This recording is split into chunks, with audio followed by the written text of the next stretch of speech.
Kalau dari aku, yang namanya membangun kebiasaan itu menurut aku nggak bisa dipaksa. Sebetulnya dongeng itu adalah suatu metode yang amat sangat baik untuk mengembangkan literasi dan kayaknya nggak akan lekang dimakan waktu. Aku merasa tidak setuju dengan mengatakan bahwa jam literasi adalah jam ideal, karena bagaimanapun juga meningkatkan literasi butuh kerjasama antara pihak sekolah, pihak keluarga, dan juga lingkungan sekitarnya. Data menunjukkan lulusan SMA di Indonesia 55% membaca tapi tidak paham dengan apa yang dibacanya. Nggak setuju banget kalau dibilang membaca fiksi itu cuma buang-buang waktu aja.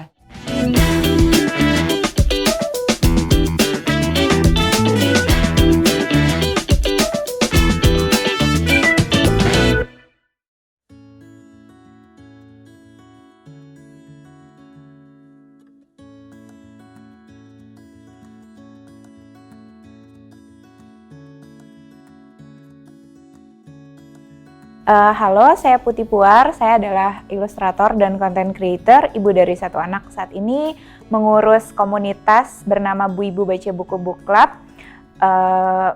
Udah, mungkin itu aja.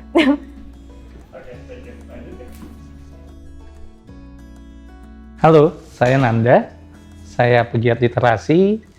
Kebetulan saat ini menjadi Ketua Forum Taman Baca Masyarakat DKI Jakarta dan juga mendirikan komunitas namanya Reading Bars, komunitas Read Aloud Indonesia. Halo, aku Hestia, inisiator dari Baca Bareng. Kesibukan sekarang adalah sebagai Business Development Manager di salah satu creative agency. Halo, aku Disa. Sehari-hari aku bekerja sebagai HRD di sebuah startup. Aku adalah founder dari Kumpul Baca. Terima kasih. Halo semuanya, saya Andika Karuniawan Ramadhani, biasa dipanggil Bang Dika.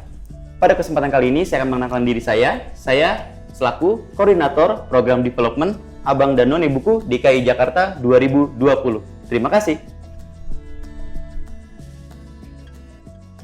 Halo, aku Dita, book nerd, bookstagram. Sekarang kesibukannya cuman bikin acara I.O. untuk kegiatan anak-anak dan orang tua. Terima kasih.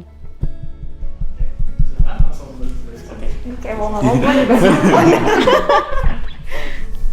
Netral ya? Kita yang gede-gede belakang kayaknya. Oh, kita belakang ya, Pak? Iya, biar balance ya, Pak. Silakan, Kak. Gak ada trialnya dulu nih. Trial. Kayak antivirus saya pakai trial. Untuk statement pertama, mendongeng itu kuno dan hanya untuk anak-anak. Sekali lagi ya. Belum. Tambah. Ini Sangat tidak setuju. Sangat tidak setuju. Tidak setuju, netral. Setuju, sangat setuju. Oh ya, statementnya aku bacain 2 kali. Oke, yang kedua, mendongeng itu kuno dan hanya untuk anak-anak. Oke. Oke. Salah. Ini setuju. Ini tidak setuju. Selamat ya. Mulai lain sendiri ya. Dari tidak setuju dulu. Kenapa? Menurutku karena sebetulnya mendongeng itu formatnya bisa macam-macam kan. Jadi mungkin bisa jadi ada format-format dongeng yang mungkin dirasa kuno dan tidak terlalu interaktif. Tapi kalau kita lihat secara lebih general, sebetulnya dongeng itu adalah suatu metode yang amat sangat baik untuk mengembangkan literasi dan kayaknya nggak akan lekang dimakan waktu. Tergantung formatnya. Jadi bukan tidak sangat setuju, hanya tidak setuju aja. Aku nggak setuju. Aku sangat tidak setuju karena menurut aku selama ini orang-orang cuma melihat bahwa mendongeng itu untuk anak-anak. Padahal mendongeng sebenarnya kerja untuk 2 orang, yang mendongeng dan juga yang didongengin. Ya, sama, aku juga sangat tidak setuju karena menurut aku mendongeng itu sifatnya universal, bisa buat anak-anak, bisa orang dewasa juga. Apa yang dibaca itu selain didengarkan sama orang juga kita bisa baca sendiri gitu. Jadi itu sangat membantu untuk kayak opsi untuk membaca biar lebih menyenangkan gitu. Aku sangat tidak setuju karena menurut aku mendongeng itu atau didongengkan itu sangat dibutuhkan juga untuk orang dewasa untuk terus menghidupkan daya imajinasi kita. Ya, mengapa saya memilih sangat tidak setuju? Karena bahwasanya orang dewasa pun juga suka dengan dongeng. Buktinya film-film yang diadaptasi dari dongeng masih berlaku di pasaran. Ya, saya sangat tidak setuju. Karena sampai kapanpun manusia itu pasti senang dongeng. Bisnis dongeng sampai saat ini adalah salah satu bisnis yang terbesar di dunia. Balik lagi. Oke. Udah siap? Oke, aku bacain statement kedua. Cara ideal meningkatkan literasi adalah mewajibkan jam membaca di sekolah. Cara ideal meningkatkan literasi adalah mewajibkan jam membaca di sekolah.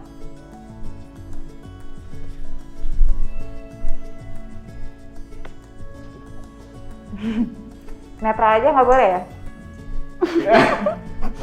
Kakak di mana? Kakak, oh di sini ya. Oke. Aku setuju untuk adanya jam literasi karena memang anakku sendiri sejak sekarang kelas 3 SD, dari kelas 1 SD juga memang sudah ada target untuk membaca dan setiap minggunya menceritakan kembali dari buku yang sudah dibaca. Oke.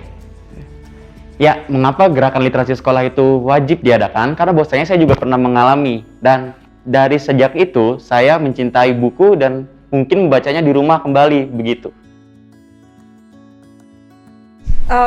Aku merasa tidak setuju dengan mengatakan bahwa jam literasi adalah jam ideal, karena bagaimanapun juga meningkatkan literasi butuh kerjasama antara pihak sekolah, pihak keluarga, dan juga lingkungan sekitarnya. Kalau aku pribadi melihat bahwa sebetulnya setiap anak itu pasti memiliki personality yang berbeda-beda. Ada yang ada yang bisa kalau misalnya dia dipaksa, tapi ada juga yang mungkin dia merasa lebih nyaman kalau dia ada dalam kondisi yang sendiri atau di rumah. Dan setuju juga sih sama kata Hesti bahwa sebetulnya kalau dibilang idealnya harus di sekolah, sebetulnya mungkin yang paling besar itu justru di rumah, itu menurut saya. Kalau dari aku, yang namanya membangun kebiasaan itu menurut aku nggak bisa dipaksa gitu. Jadi harus yang pertama itu sebelum mewajibkan ada jam baca itu menumbuhkan rasa ingin tahunya dulu terhadap buku gitu. Apakah memang dengan adanya rasa ingin tahu, dia pasti akan tertarik untuk baca buku gitu, dibandingkan untuk dipaksa harus baca di jam tertentu dari jam segini sampai jam segini. Menurutku. Terima kasih. Kalau saya, sebenarnya pertanyaannya ambigu buat saya. Sebenarnya ini mewajibkan, siapa yang diwajibkan? Siswanya atau sekolahnya? Tapi kalau saya bilang kalau siswanya yang diwajibkan, saya nggak setuju. Karena saya lihat di sekolah ini kalau nggak ada jam wajib aja dari pagi sampai pulang sekolah tuh bukannya wajib baca. Nah, dengan wajib baca, apakah anak-anak yang membaca? Tapi kalau saya bilang sekolah harus punya jam wajib baca, saya setuju. Tapi kalau siswa yang diwajibkan membaca, saya tidak setuju. Oke. Back to formation. Oke, statement ketiga. Jakarta perlu membuat lokasi baca yang menyediakan berbagai buku gratis. Jakarta perlu membuat lokasi baca yang menyediakan berbagai buku gratis.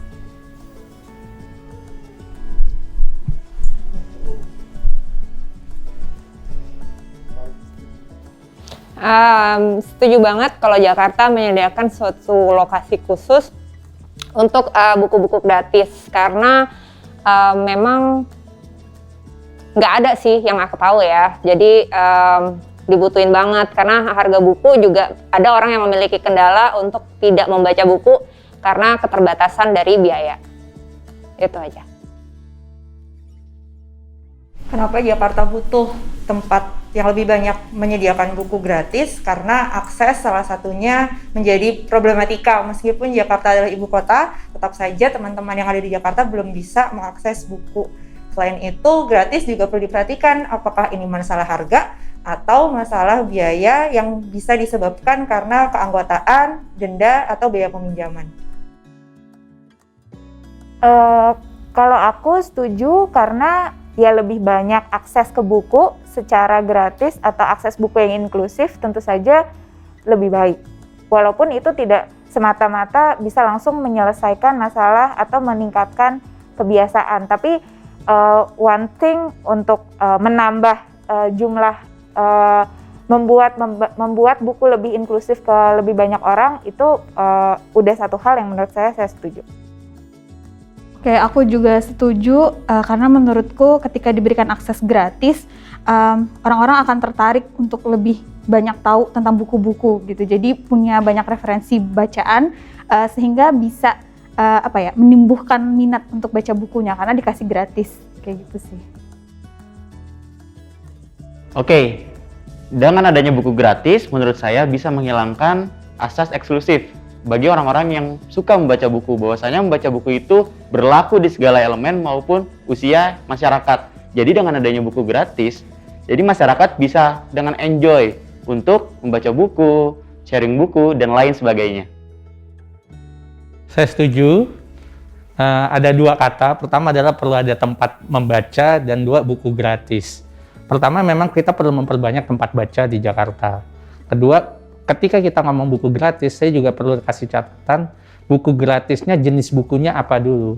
Kita lihat berapa banyak tempat membaca buku di Erpetra yang sudah cukup banyak, tapi ternyata orang-orang tidak tahu, tidak dikunjungi. Jadi ketika kita ngomong kuantitas, perlu diimbangi juga program-program apa dan jenis-jenis buku apa yang harus ada di tempat itu. Kurang lebih begitu. Terima kasih. Boleh lagi.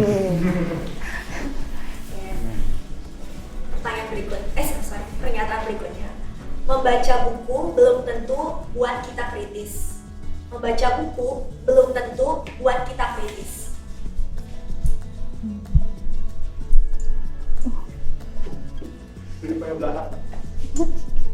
Ya, membaca buku belum tentu membuat kita kritis. Tergantung bagaimana kita memahami buku itu. Berapa banyak anak-anak sekolah yang membaca buku karena dipaksa membaca karena alasan pelajaran, tapi apakah dia kritis? Data menunjukkan lulusan SMA di Indonesia 55% membaca tapi tidak paham dengan apa yang dibacanya. Ya, betul sekali. Membaca buku itu tidak serta-merta membuat kita berpikir kritis. Karena pada dasarnya kita harus tahu terlebih dahulu, kita membaca buku atas kemauan apa atas disuruh. Karena dengan dasar keikhlasan tentunya kita dapat memahami apa arti dan makna dari buku tersebut. Nah, secara tidak langsung berpikir kritis pun akan tercipta. Namun, apabila kita dilandaskan dengan keterpaksaan, tentunya jangankan untuk memahami arti dan makna buku, bahkan buku pun itu tidak akan selesai terbaca.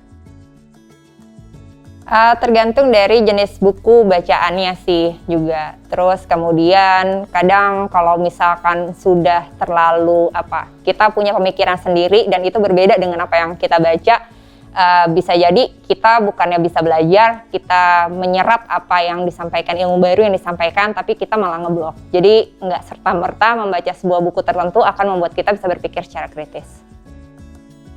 Oke, kalau dari aku membaca mungkin memang salah satu cara supaya kita bisa belajar untuk berpikir kritis. Tapi aku sepakat dengan pendapat Kak Dita sebelumnya bahwa tergantung juga dari apa yang kita baca, kita paham atau enggak apa yang kita baca.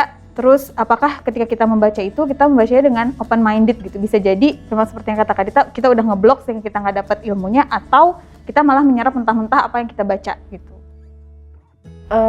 Kalau menurutku tergantung dari jumlah dan jenis bacaannya. Kalau misalnya kita hanya membaca dari satu jenis buku yang ditulis oleh satu pihak tertentu, ya mungkin bisa jadi akhirnya bukan berpikir kritis tapi terdoktrin.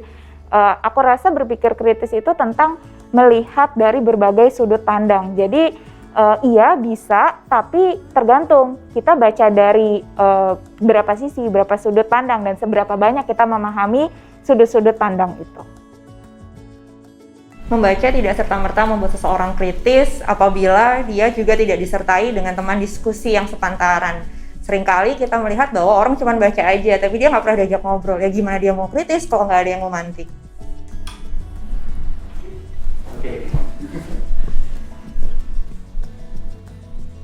E-book lebih baik dari buku konvensional. E-book lebih baik dari buku konvensional.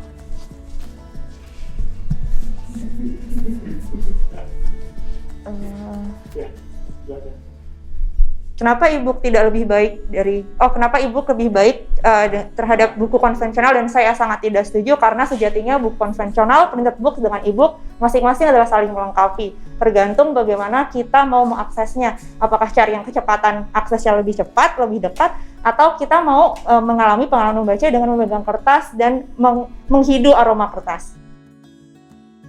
Oke, e-book sama buku konvensional tuh nggak bisa dibandingin. Jadi tidak ada yang lebih baik, tidak ada yang lebih jelek. Ini kembali kepada preferensi orang. Jadi buat saya tuh mau bentuk apapun, bentuk bukunya dia tidak bisa dibandingkan.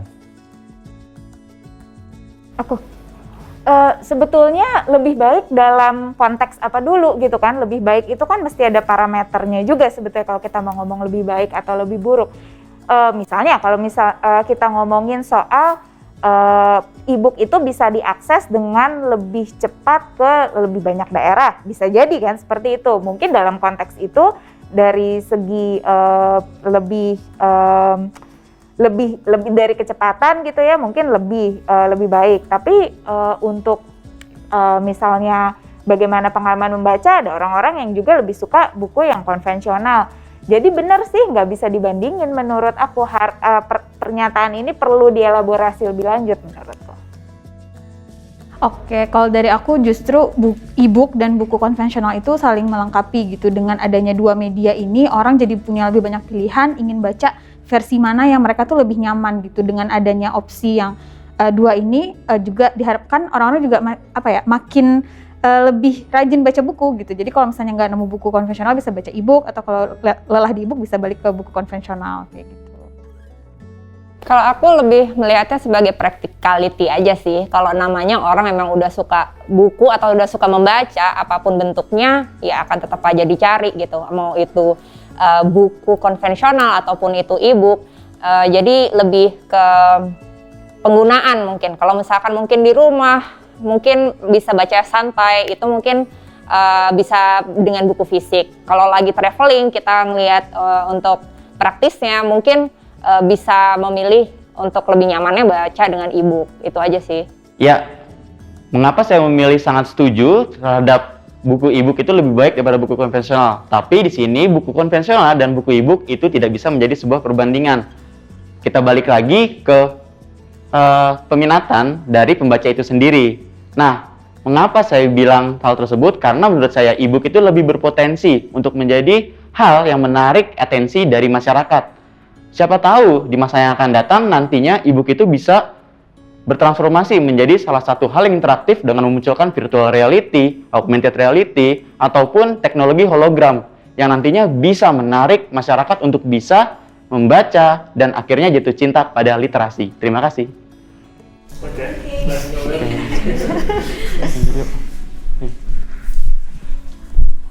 Buku fiksi hanya sekedar membuang-buang waktu. Buku fiksi hanya sekedar membuang-buang waktu.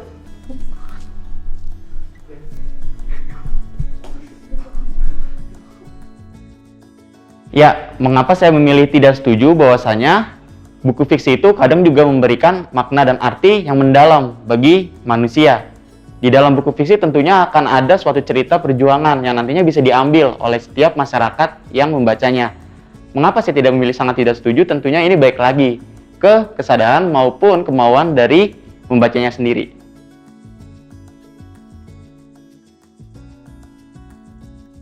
Saya sangat tidak setuju jika dikatakan bahwa buku fiksi hanya buang-buang waktu. Bagaimanapun juga meningkatkan minat baca harusnya dibukakan pintu selebar-lebarnya terhadap berbagai macam media untuk membaca. Salah satunya adalah fiksi. Saya sangat tidak setuju karena saya suka buku fiksi. Tapi gini, yang namanya fiksi itu memiliki satu power atau kemampuan yang tidak dimiliki oleh buku non-fiksi. Buku fiksi itu bisa membangkitkan empati pembacanya karena dia bisa meletakkan seseorang pada satu sudut pandang tertentu. Misalnya kita tidak setuju pada satu keadaan atau satu nilai-nilai gitu.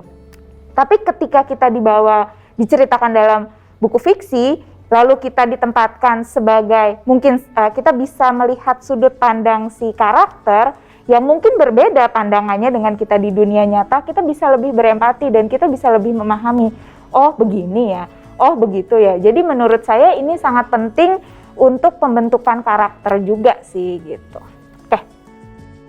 Oke, saya juga sangat tidak setuju kalau dikatakan buku fiksi hanya membuang-buang waktu, karena saya juga pembaca fiksi. Menurut saya, pertama, membaca buku fiksi membuat saya berkesempatan untuk merasakan kehidupan yang mungkin nggak akan pernah saya rasakan di kehidupan saya sekarang. Terus yang kedua, baca buku fiksi membuat saya bisa mengenal berbagai macam karakter dengan berbagai macam sudut pandang gitu. Karena di dalam buku fiksi itu pasti ada tokoh yang baik, ada tokoh yang jahat. Kita bisa menilai kenapa orang ini jahat, apa yang melatar belakangi gitu, sehingga itu pun bisa diaplikasikan ke kehidupan sehari-hari gitu. Ketika kita ngeliat orang, kita nggak langsung ngejudge seseorang dari karakternya gitu. Aku juga nggak setuju kalau dibilang bahwa membaca buku fiksi itu membuang-buang waktu. Karena kebetulan habis baru baca buku tentang historical fiction, di mana di situ penulisnya memberikan catatan tambahan bahwa fiksi itu terkadang adalah kenyataan yang tidak bisa dituliskan dalam hal dengan cara non fiksi. Itu aku kena banget sih dan dapat banget dari situ. Jadi kayaknya nggak setuju banget kalau dibilang membaca fiksi itu cuma buang-buang waktu aja gitu. Oke, kalau sekarang saya tanya deh, peradaban manusia itu dibangun dari apa sih? Dibangun dari imajinasi. Sampai sekarang kemampuan imajinasi itu dibutuhkan, apalagi dengan perkembangan teknologi. Sehingga ketika kita membuat sebuah imajinasi, membaca buku fiksi, itu sebenarnya kita lagi melatih imajinasi kita. Di mana melatih imajinasi itu adalah salah satu kemampuan yang perlu dibangun. Membaca buku fiksi tidak membuang waktu. Karena apa? Di situ kita bisa melatih imajinasi kita. Perpustakaan di Jakarta masih jauh dari ideal. Perpustakaan di Jakarta masih jauh dari ideal. Waduh, nggak paham kondisinya bagaimana ya? Perpustakaan Jakarta memang masih jauh dari ideal, baik dari sisi kuantitas maupun dari sisi kualitas. Kita lihat berapa banyak orang yang berkunjung ke perpustakaan Jakarta. Berapa banyak ada perpustakaan di Jakarta. Itu kita bisa lihat dari sana. Jadi kalau menurut saya, memang perpustakaan kita masih sangat jauh dari ideal, dan oleh karena itu perlu kita benahi sehingga perpustakaan itu bisa menjadi sisi ideal. Perpustakaan di Jakarta masih jauh dari ideal karena menurut aku, ya kita lihat sendiri berapa orang sih yang tahu bahwa perpustakaan di Jakarta tuh sudah bisa dikunjungi oleh banyak orang, sudah bisa dikunjungi oleh orang awam, sudah bisa menjadi salah satu tempat rekreasi untuk keluarga. Jadi bisa dibilang kenapa jauh dari ideal, ya karena belum banyak yang tahu. Di samping itu pemerintah juga punya PR untuk meningkatkan kualitas yang disajikan dalam koleksinya, kemudian juga kemudahan untuk aksesnya. Jangan sampai yang tahu informasi soal perpustakaan cuma kelompok itu aja. Padahal pemerintah juga punya peran untuk menyebarkan informasi yang bagus, salah satunya yaitu perpustakaan. Kalau dibilang masih jauh, mungkin saya nggak tahu seberapa jauh dengan ideal, tapi menurut saya definisi ideal itu kan adalah sesuai dengan ide dasarnya, yaitu bahwa di perpustakaan orang-orang berkumpul meminjam buku, kemudian banyak membaca, banyak berkembang dari situ. Ya kalau yang saya lihat seperti yang mungkin tadi kata Hesti, saya juga tidak tahu nih sebetulnya perpustakaan Jakarta tuh adanya di mana aja. Lalu padahal saya boleh dibilang termasuk orang yang berusaha untuk mencari tahu gitu. Jadi mungkin dari segi komunikasi, aktivasi, program, saya rasa belum memfasilitasi masyarakat sesuai dengan ide atau misi mulia di awalnya gitu, mungkin gitu sih. Buat aku perpustakaan di Jakarta masih kurang banget, karena mungkin juga orang kebanyakan kalau mikirin perpustakaan itu mungkin buat anak-anak sekolah gitu, anak-anak belajar mungkin ya, anak-anak kuliahan mungkin yang sedang mau mengerjakan skripsi atau tesis, tapi bukan untuk leisure, untuk kita mau mencari buku yang emang sebagai hobi, sebagai tempat rekreasi. Jadi memang selain kuantitasnya, kualitasnya juga sangat perlu ditingkatkan banget sih. Oke, kalau dari aku sebenarnya bukan berarti perpustakaan di Jakarta sudah sangat ideal juga, tapi menurut aku dari beberapa perpustakaan yang sudah aku kunjungi, dari segi perpustakaannya itu sebenarnya sudah memenuhi apa ya? Kalau misalnya aku sebagai pengunjung itu aku udah terpenuhi gitu, ada banyak pilihan buku, ada ruang buat diskusi, bisa ngadain acara gitu. Mungkin memang minat masyarakatnya saja yang belum kuat untuk mau mendatangi perpustakaan kayak gitu. Menurut saya, apakah perpustakaan di DKI Jakarta itu sudah cukup ideal? Tentunya masih ada banyak pekerjaan rumahnya. Namun menurut saya dari segi kualitas dan pelayanannya itu sudah cukup baik. Namun yang perlu menjadi catatan adalah kualitas sumber daya manusianya yang lebih berpikir kritis maupun inovatif untuk membentuk suatu program kerja yang nantinya bisa menjaring masyarakat untuk datang dan mau berliterasi di perpustakaan ataupun di rumah mereka masing-masing. Nah, begitu tentunya banyak sekali perpustakaan yang sudah tersebar di DKI Jakarta, entah itu di stasiun MRT, stasiun Transjakarta, lalu di RPTRA, Taman Baca Masyarakat. Nah, itulah merupakan langkah konkret bagi pemerintah untuk bisa mengajak masyarakatnya untuk mau membaca. Nah, namun masih ada PR-nya, yaitu mengajak masyarakat untuk mau sadar dan penting. Nah, sekarang tugas kamu sebagai generasi muda, ayo kita ciptakan program inovatif. Boleh langsung sekarang satu baris, satu menit tadi. Oh, satu baris lagi. Iya, satu baris. Oke. Kalau ini pertanyaan ya, bukan pernyataan. Pertanyaan. Kira udah selesai. Apa harapanmu untuk literasi di Jakarta supaya semakin baik secara keseluruhan? Apa harapanmu untuk literasi di Jakarta supaya semakin baik secara keseluruhan? Oke. Harapan saya di Jakarta, bagaimana kita membangun kota yang ramah literasi. Ramah literasi adalah punya tempat literasi yang menyenangkan, program literasinya asik-asik, dan menjadikan literasi itu jadi sebuah tempat literasi atau taman baca atau perpustakaan itu jadi sebuah tempat kumpul yang menjadi menarik orang-orang untuk ngumpul di sana. Kurang lebih. Gimana caranya supaya kota Jakarta bisa semakin ramah literasi? Sebenarnya perannya ada di teman-teman yang masih muda nih, teman-teman yang digital native. Nggak usah malu, nggak usah takut untuk nge-post apapun yang lagi kalian baca. Kenapa? Dengan melalui media sosial sebenarnya kalian sedang menghubungkan satu pembaca dengan pembaca yang lainnya. Siapa tahu yang awalnya hanya online, yang awalnya hanya komen-komen di Instagram, di Twitter, teman-teman bisa bikin komunitas baca. Semakin banyak komunitas baca yang kita bentuk dengan menggunakan semangat inklusif dan suportif, kota Jakarta tentunya akan menjadi kota yang paling ramah dengan literasi. Kalau harapan saya sih mudah-mudahan kedepannya Jakarta itu bisa memfasilitasi bukan hanya dari segi bangunan, misalnya bangunan perpustakaan bukan hanya fisiknya saja, tapi juga program. Karena sebetulnya kadang yang penting itu adalah membuat membaca itu bukan menjadi sesuatu yang seolah-olah eksklusif, karena mungkin masih ada yang berpandangan bahwa aduh kalau baca itu mahal, baca itu serius, baca itu kurang keren, baca itu nerdy gitu ya. Mungkin bagi beberapa orang itu jadi satu hambatan untuk bisa menjangkau lebih banyak orang. Jadi mudah-mudahan Jakarta bisa membuat peningkatan minat baca atau kegiatan literasi menjadi sesuatu yang lebih cool dan ya inklusif pastinya.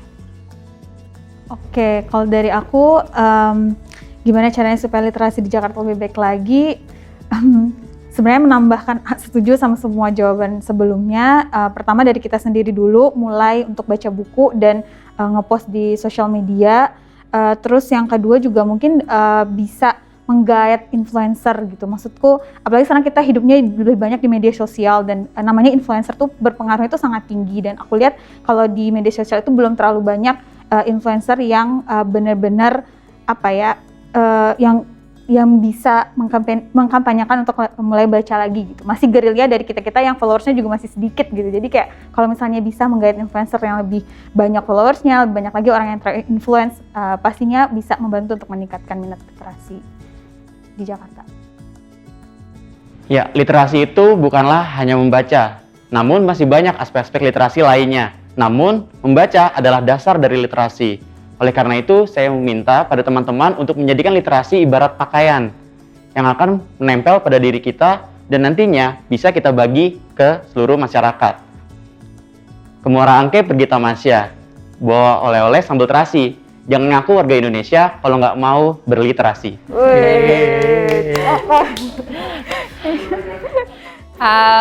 Bagaimana caranya membuat literasi di Jakarta lebih keren?